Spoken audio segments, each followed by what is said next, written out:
So you want to break into advertising and you've decided you want to engage in a recruiter and you're thinking to yourself, shit, what now? Well, in this episode I chat to Kelly McGrath, who is a career coach and talent acquisition specialist, who's also had 14 years in the recruitment industry. So she knows exactly what you need to do to help get you the foot in the door that you want to get to and start the career you want. We cover things from salary negotiation to relocating to your job for the first time. So super useful episode. I think you'll get a lot of value out of it. Please hit like, subscribe below.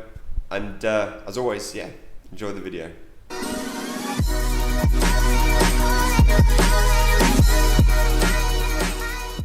Hey Kelly, welcome to Shit One Now. Thank you so much for jumping on today.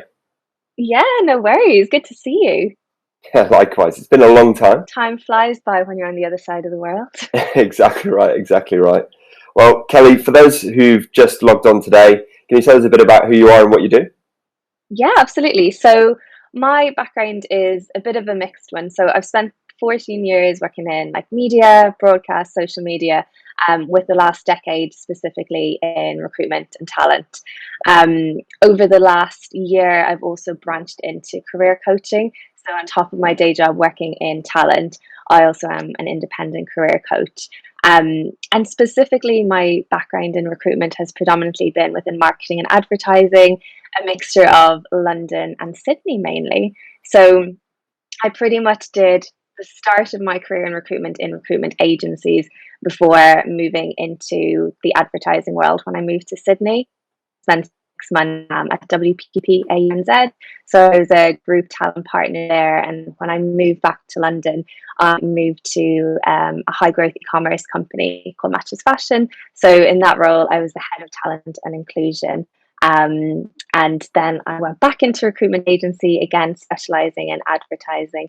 And I'm soon, i.e. in 2 weeks, starting a new role as a senior talent lead, focusing on high growth startups again. Brilliant, super interesting and very diverse. I know, right? So, Kelly, for a lot of grads that I talk to, they don't really, their default mindset is just to go, I need to go for a grad scheme, or I need to, just try and hit up HR departments and what have you. But really, I think looking at it from a macro perspective, what would you say, in your opinion, being on that side of the fence, do grads need to have? What personality traits and how should they approach their overall journey into advertising? Yeah, absolutely. It's a really interesting one because I think when it comes to grad recruitment and kind of entry level roles, there's often not that much kind of education done around the recruitment process and how to actually get roles. I remember when I left university, I didn't even know what a recruiter was.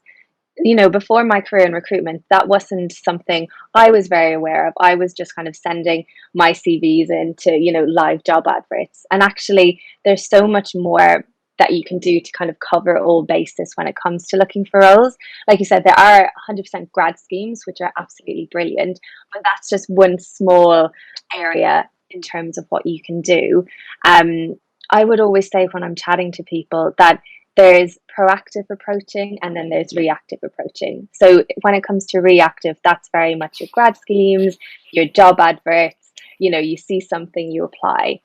But then on the flip side, you've also got this proactive side where, if there's companies that you're really interested in or campaigns you see that you love, you can and you should absolutely approach those companies directly.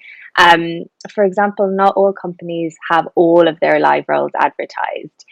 Some of them do, but for some, they're not necessarily going to be on the website. It might be that they just haven't had time to do it yet. It might be that they're actually working with a specialist recruiter on those particular roles. So I would definitely say compile a bit of a hit list in terms of where you're interested in working in and kind of see if they are hiring. But if they're not, don't be put off and see who you could maybe reach out to. Of course, like you mentioned, there is the route of applying and approaching HR, but actually who would be your potential peers in that company? If you're looking at account management, could you reach out to someone who's senior in that position just to, do a bit of an intro in terms of what interests you in that company? If they don't have a live role, you might not be leading with, here's my CV, I want to work here. It might be a little bit more of a networking story approach where you're almost explaining why you're interested in that company, some work that you've seen they've done recently. And it's more that intent to connect in the hope that actually maybe that could foster some sort of relationship or opportunity down the line. So it's very much being proactive, I would say, is a huge point to look at. I love that. And it's so true. And case in point being with Ben, who was on the show for our first episode, who he knew he wanted to get into strategy, and he basically just he knew that DDB was on his hit list. He knew that they had McDonald's as a client. He subsequently made, and I'll pull the picture up in a moment, he subsequently made effectively a Happy Meal with all of his stats on it and sent that in. I mean, genius, and to your point, what he's done there is he's taken his interests and led with his interests proactively, which has then helped him build up his network, and it got him a foot in the door in loads of other different places. So, it's absolutely true. And I think I would definitely encourage anyone to be proactive instead of reactive, because I think to a certain degree, Cal's like reactive. It's also like a bit of a numbers game, but it's not in your favor. Yeah, absolutely. And I think if I'm to look at the roles that I've been hiring for, particularly in the UK in the last 12 months with everything that's been going on with COVID, the numbers I'm getting per application are double, if not triple, what they usually are. And one thing I would say to people is, don't be put off by the numbers, because I have spoken to people who'll say, oh, I've seen this role has over, 300 applications and I'm not applying. And I would definitely still urge people to apply, because the reality is, when there's a lot of people on the job market, what you get is people applying for roles that they're not necessarily suitable for, but they just feel that, look, I'm looking for a role, I'm just going to hit up as many places as I can that my skills are somewhat relevant. So what that means is you are seeing a lot more people apply for roles, but it's still worth applying. The one thing I would say, if you're seeing a role that has a high number of applications, like you can see on LinkedIn, it'll often say how many that have applied for it. I would say try and reach out to someone directly after you've applied, just to increase your chances of getting your CV seen. So for example, on a lot of roles that I hire for, you can see my picture on the side. So I have a lot of people who will drop me an email or a LinkedIn message after, just to say, hey, saw that role that you have, looks really great, this is why I'm interested in it, just wanted to let you know that I've sent my CV forward. And this just makes me go, oh gosh, must make sure I check that person out, because you are getting hundreds. And the reality is, if you've got a smaller recruitment team, human error can happen. And sometimes your CV might simply slip through the net, which is absolutely awful, but unfortunately it just does happen. So anything you can do to just make sure that someone sees your CV, because that's often the first hurdle, getting seen, and then at least you're in the process. That's it. And one thing I kind of drum quite a lot up in this YouTube channel is around treating yourself as a brand. And we're, at the end of the day, we're in the industry of ideas and cut through ideas that disrupt. So disrupt. Yeah. And for anyone that's ever done that, I always feel that's always really helped them get a foot in the door. Is and as you mentioned, teams are getting smaller. People are busy, especially in this climate. You really need something that'll be able to just get somebody's attention to help them help you. Yeah, exactly. Yeah. And I absolutely love what you say about you are a brand, and that is 100% true. You've got this whole background to showcase that someone will want to hire you. You've got skills, you've got assets, you've got great experience, but unless people know about that, it's not really going to take you to the next level. So definitely anything you can do to have that proactive approach, and like you said, just shake things up a bit. Yeah, totally. And more and more lately, we've been seeing the emergence of graduate recruitment firms, or at least recruitment firms that do have a graduate arm to them, which I think is great. Especially back in my day, about 10 years ago, and I was looking to break in, that they didn't exist. You're seeing companies like the likes of Inspiring Interns in the UK, and as well as other sort of bodies around the world. As a grad approaching these companies, what do you need to look for, when finding when finding these different companies? Yeah, that's such a good question, because I think one thing that's really, I think, a huge asset is knowing actually how to work with recruiters, particularly external recruiters versus internal recruiters. And external recruiters is any recruiter who's working for a recruitment agency on behalf of different clients. I would normally advise people, when you are going to work with recruitment agencies, to choose no more than three. So you want to have like 2 to 3 at max, like trusted recruiters that you can work with. Only friend. It's easier to keep track of, and what it means is they likely have different opportunities for you. So it works quite nicely. There's definitely some brilliant recruiters out there who deal specifically with grads. There's also agencies that are more broad who won't necessarily have a grad specific sector, but they will work predominantly within digital, within advertising. So it's worth reaching out to a bit of a mixture, because what you will find is there might be a really great recruiter out there who works for a more generalist, say, advertising recruitment agency, who will occasionally get grad roles. Like, for example, myself, when I've worked in recruitment agencies, I've never worked in a grad specific company, but I've always recruited grad roles. So it's still worth approaching those sort of recruiters, as well as your pure play grad specific. Definitely, I would say approach your pure play grad agencies, because they will have much more roles for you to choose from. Like you said, you've got Inspiring Interns. There's another one called Give a Grad a Go in the UK. So what you will do with those companies is you will just have more volume. And if you approach a more general recruiter, you'll have very specific opportunities. For example, if it's advertising marketing, but you just might not have them as frequently. One thing that I would definitely advise when you are working with external recruiters, tying into what you said earlier about your brand, is make sure that you're approaching this with the same personality and approach as you would the more formal interview process, because the recruiter, particularly recruitment agencies, are going to be the ones that decide if they send your CV to the client. They're going to be your champion along the way. They're going to be the ones who are going to be able to give you the inside tips. They'll say what this hiring manager likes, what they're looking for. If they've previously hired for that company before, or that role, they'll be able to give you some past feedback that can really help you in the process as well. So they will be your absolute kind of best friends, your allies. So make sure that you are treating them as such.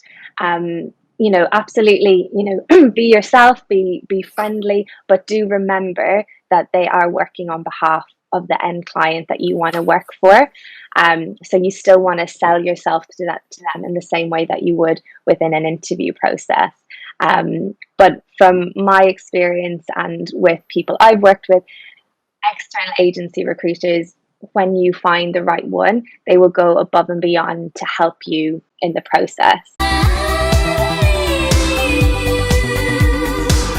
And what some recruiters do, particularly the good ones, even if they don't have an opportunity that's right for you, they might be able to intro you to someone else in the industry. It's not always about getting you a role with their client. If they genuinely don't have anything on their books for you, they might be able to refer you to someone else. So it does form part of that wider networking strategy approach as well. And if you are specifically looking at a recruiter who is not grad specific, but more generalist, if you build up a good relationship, what you'll find is you may end up going back to them years down the line when you're looking to progress, when you're looking to move on. If they've had a good experience with you, they'll remember you. They'll be able to really be your champion to help grow your career. So it can be a really long-term relationship as well. Totally. I'm still in touch with, the recruiter that got me my first big role in, at Saatchi's. And you're completely right. And I think one thing that really stood out to me there was finding the right one. And I don't liken it to dating, but I think there are some parallels that can be drawn.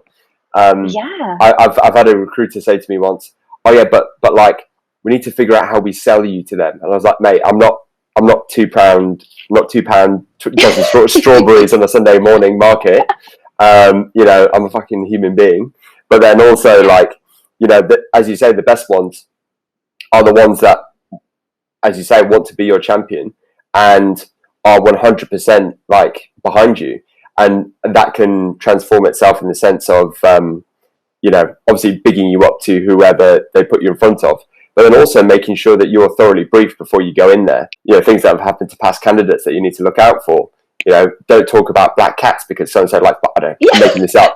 But, it's, I had one recruiter once tell me that the head of account management at Saatchi's at the time had a blog. Why don't you read his blog and reference it in the interview? I did exactly that, and he was gobsmacked that I actually looked at it. And he actually made a joke at the end and said, like, "Oh, your one visit's probably doubled my my viewership of the website." But it's little nuggets like that I wouldn't have known of, or I wouldn't have thought about doing had had someone not told me to do that. So it's I'd just say to all the grads or people looking to break in at entry level roles, working with recruiters, and I think, Kelly, as well, you might agree. Do you have a right to ask? What info do you have? What can you tell me about the wider company? What have other people said? You have every right to do that, because at the end of the day, it's your reputation, your brand that's going in there. And that's the thing, and that kind of ties back to what you were saying about finding the right recruiter. And recruitment is an industry, it's huge. There's so many agencies out there. There's new ones popping up every day. And I would say, my advice to people is find someone that you connect with, because it is a relationship, it's a partnership, and that person is going to be representing you to the places that are your dream companies to work for. And definitely ask those questions. How has this relationship come to be with the end client that you want to work for? What the team is like? What is the reason for this role, if it's like a replacement role, a new role? And different recruiters will have different knowledge depending on how close they are to that client. So, for example, when I was agency side, there were some independent agencies that they didn't have an in-house recruiter. So I was basically their in-house recruiter. So I knew everything about the company. I was able to tell them about past hires. I could tell them how long these people have been in the role, what their background was, where they've come from. Versus sometimes if you work with a recruiter who, maybe they've just won that particular client, they won't have worked with them before. They might not know too many details. But you want to get as much info out as you can, because when you work with an external recruiter, the benefits are, if all goes well, they will actually know more about that client and be able to give you more tips than if you were to go directly. Because sometimes if you go directly, you won't necessarily get a big massive briefing and tips about, check out this person's blog or whatever. You do sometimes, but often it's a bit more kind of quick process. But with an external agency, because realistically they are being measured on the number of people that they hire and get into these roles, it's in their best interest as well that you get the role. And I think that's really worth remembering. The recruiter wants you to get the job. They're not looking to palm you off. They want you to get the job. So it's in their best interest as well to fully brief you on the company. But 100% ask questions, have a list of questions that are important to you, even just to make sure that it's the right company for you from a, cultural perspective, from the sort of accounts you're going to be working on, for the career progression. And it's the recruiter that you can often, have a little bit more of an upfront conversation with, because they'll be the ones to just give you the lowdown when it comes to salary negotiation as well. They're going to be able to steer that for you, because I think particularly when you're early on in your career, it can feel a little bit uncomfortable having those salary negotiation chats, 100%. Especially if it's direct with the company. And I know myself, when I got my first role, they offered me money and I just said, yeah, great, delighted, thank you. And I didn't even think about questioning it. I was just so happy to get a job. And actually, sometimes you have to look at that and go, okay, is this market rate? Are they under offering me? Is this worth the level of the role? Please, sir, I want some more. Whereas actually a recruiter will be able to guide you a bit more in terms of what the bracket available for the role is, what you can pitch yourself at maybe versus the other candidates. So I think when it comes to salary negotiation, it's a brilliant way to understand market rate by speaking to external recruiters, because sometimes it can feel a little bit comfortable having that conversation internal. Totally. And what are your thoughts on I did have an account executive once say to me, he's like, "Am I being taken for a ride?" And he kind of was like, "This is what I'm being paid," and he felt like, "Do I have the right to push back?" What are your thoughts on that? Yeah, I'm a big believer in pushing back personally, just because whatever you start on, you're going to be on that salary for a while. Particularly, if you're in a bigger global agency, for example, there's a lot of red tape for when it comes to promotion. It's often you have to be there a year to even be seen to go into the review for salary. It can be slightly different with independent agencies. I've had people work in independence and after 6 months they get, a salary raise or a promotion. But it's really worth bearing in mind, where are you going to work? Because you're likely going to be on that salary for realistically at least a year, maybe two. And that salary will have a direct impact in terms of what salary you're going to get next if you stay in that company. This is why you tend to see a lot of people take their first role, stay there for 1 and 2 years, and then they move to another company, because actually that's where they have the leverage to get a higher salary. What? Toodaloo, motherfucker. Hey,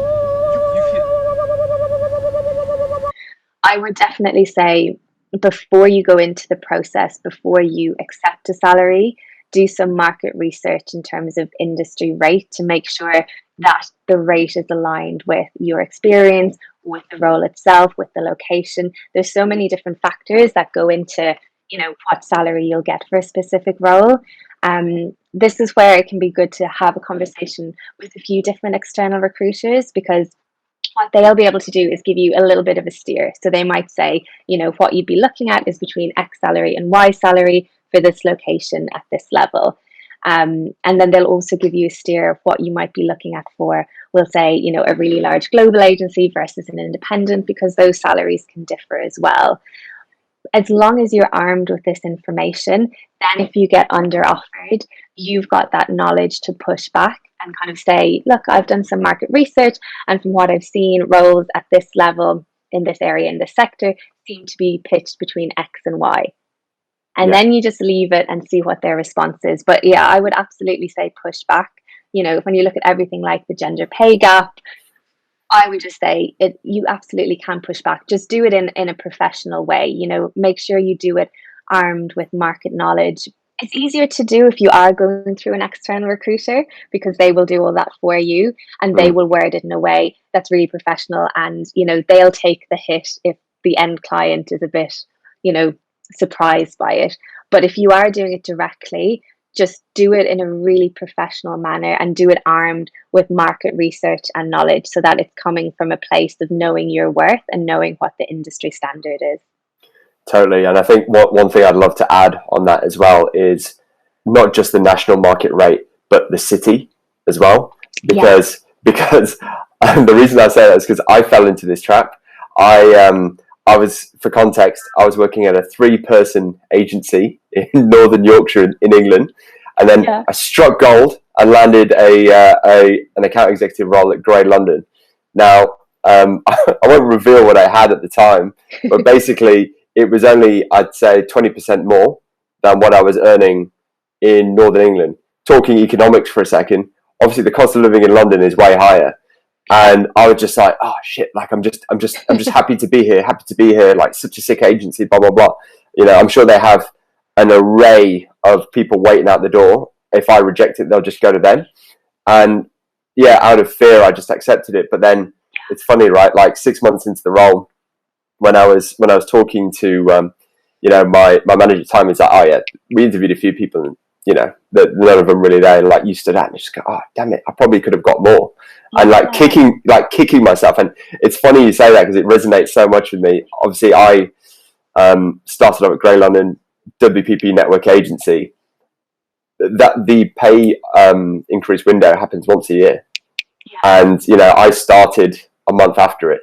So it was like, and then even then it's tough, because you've got to really do a lot to justify at the time. And I feel like in that instance, you're only as good as your last campaign. You have to be visible for such a long time, and it's so hard to be visible in an agency that has nearly 400 people in it. So pick me, choose me, love me.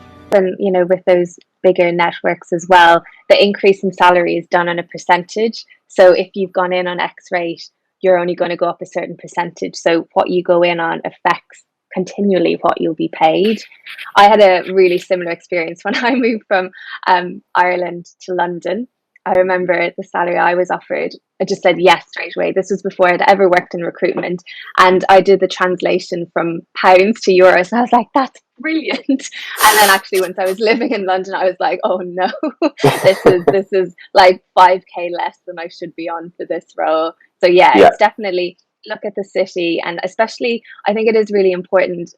I think both of our stories are quite similar. If you're moving somewhere, be aware of what the cost of living is. I think especially if you're moving somewhere like to London or like to Sydney, how much is your rent going to be, your travel going to be, what's industry standard in that particular area, that particular city?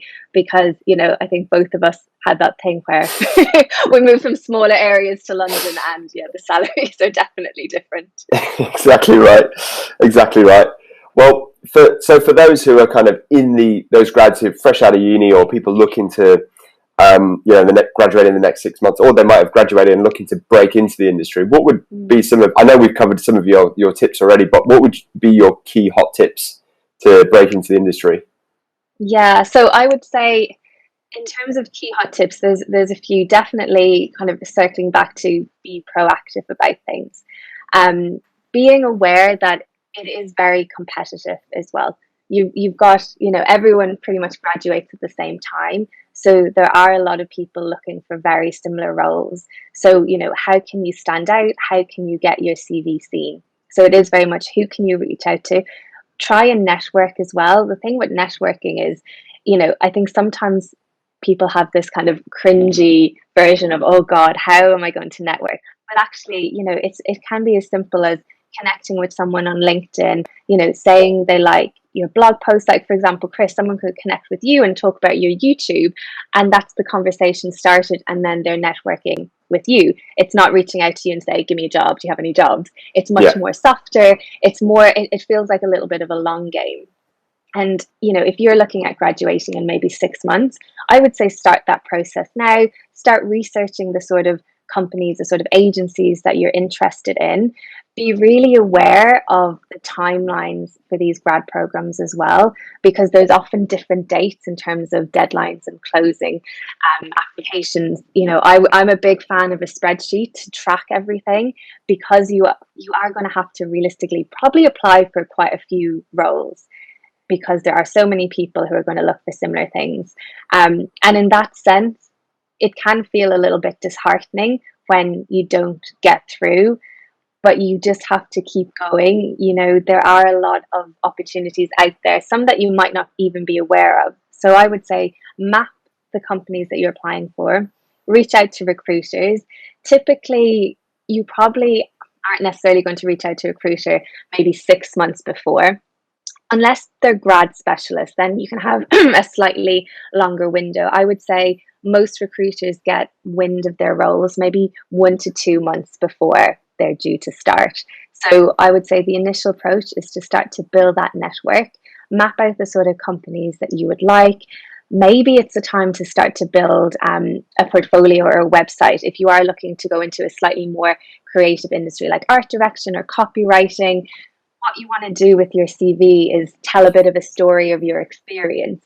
But if there is something that you're really proud of, maybe you've done an internship, maybe you've done, a year in work experience, all these things look really great if you can host them on an external website. These can be really easy to set up. They're often completely free depending on which platform you use. It just can give an air of professionalism and can help you stand out.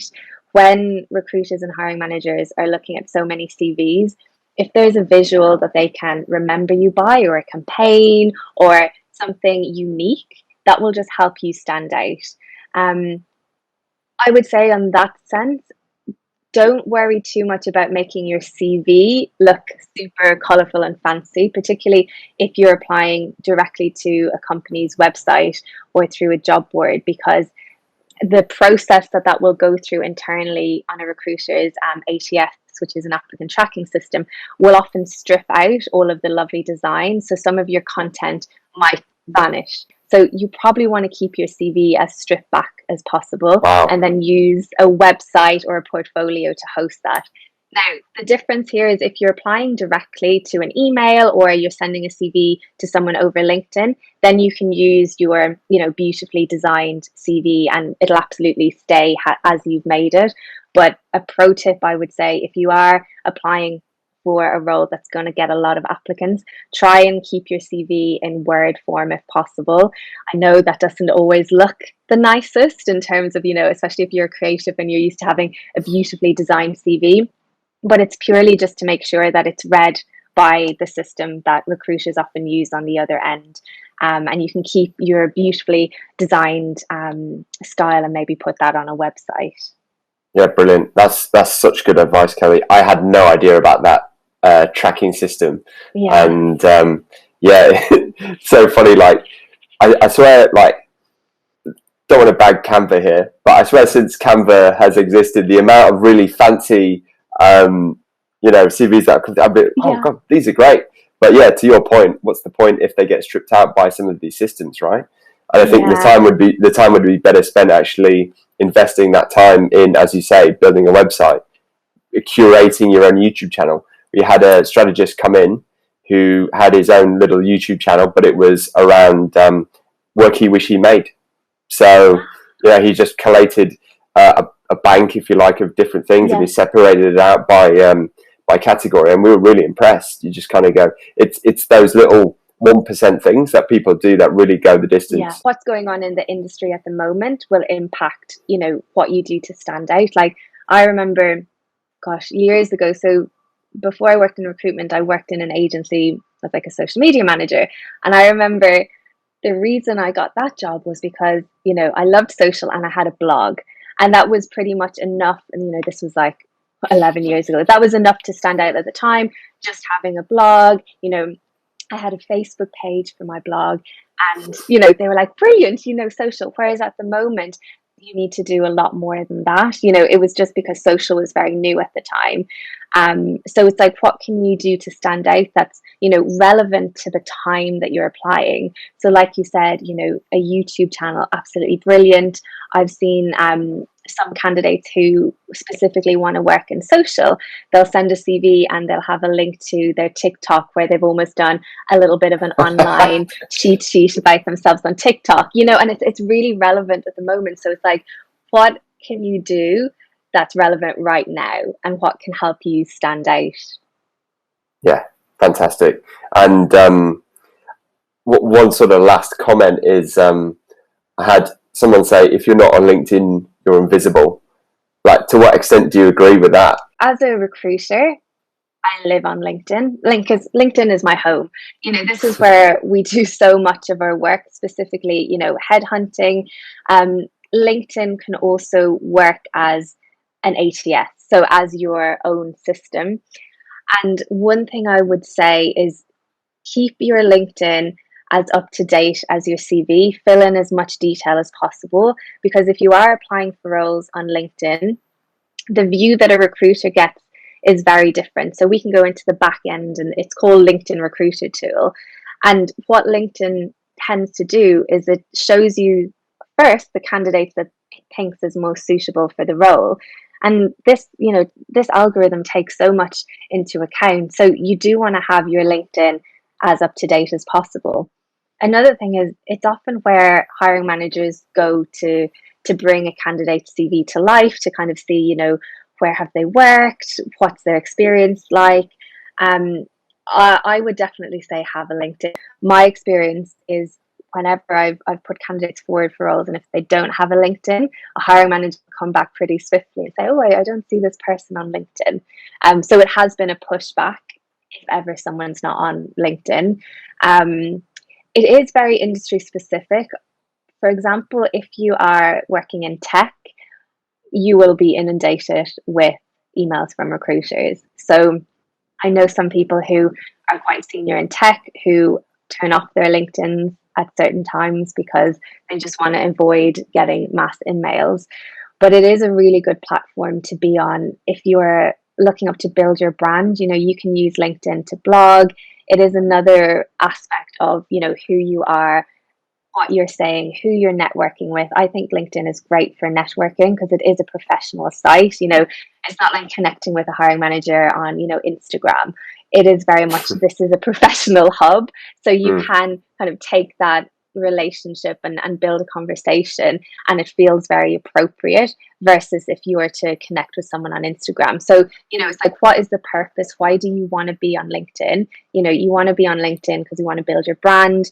You want to showcase your experience. It's also a great place, down the line to be headhunted. So you can be on LinkedIn as a passive candidate and see the sort of opportunities that come to you.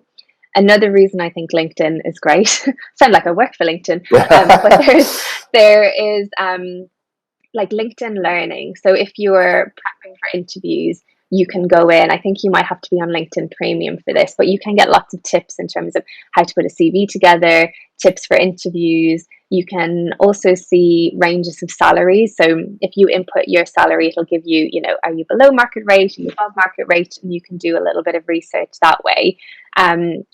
It's great for setting alerts for jobs as well. So if you're looking for, we'll say, an account executive role in Sydney or London, you can input that and then it will email you as soon as new roles come live. Because the reality is you want to apply for them as soon as you can, even if the deadline says it's 2 weeks, because there's so many applications at the moment. You want to get in there as soon as possible, because what some companies do is as soon as they've got their short list of candidates, the job will close. So you do want to try and apply as early as possible. So yeah, I'm a big fan of using LinkedIn to really work for you. Yeah, definitely. And further to that point, that's how I got the job in Australia. I literally just got hit up by a recruiter just saying, "Oh, hey, you have my old job. I'm hiring for Toyota down here in Australia. Do you fancy coming?" And I thought it was a joke. And then when I actually looked at her LinkedIn, saw that she was legit and everything. Shout out Jess Tarpey, thank you for that. And yeah, it was mad. 5 weeks later, I was moving to Australia. So, I completely agree. It's you should keep, if anything, your LinkedIn's like just as more as updated as your CV as possible. But then further to your point as well, in terms of networking, obviously the spray and pray approach doesn't work. But the principles of soft networking, in the sense that you've seen that, for example, in my example, if someone reached out to me and said, "Oh, Chris, love the YouTube channel, would love to connect and maybe grab a coffee sometime," I'd be like, "Yeah, definitely." As opposed to just add me and then be like, "Oh, have you got a job?"